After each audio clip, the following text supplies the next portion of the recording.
সাবেক তথ্য ও সম্প্রচার প্রতিমন্ত্রী মোহাম্মদ আলী আরাফাতের নামে হত্যাচেষ্টা মামলা করবেন সোশ্যাল মিডিয়ার বরাতে আলোচনায় উঠে আসা কন্টেন্ট ক্রিয়েটর হিরো আলম।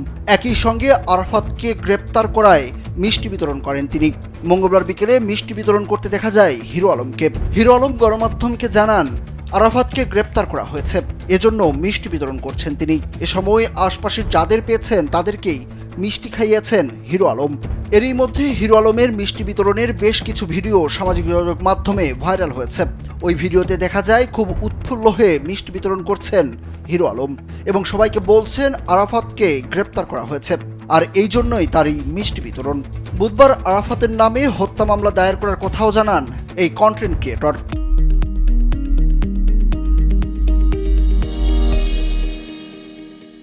বলেন, ইতিমধ্যেই সিদ্ধান্ত নিয়েছেন, নির্বাচনের সময় তাকে হত্যা চেষ্টা করা হয়। এমনকি হিরো আলম তার জয়ী আসন আরাফাত ছিনিয়ে নিয়েছে বলেও অভিযোগ করেন।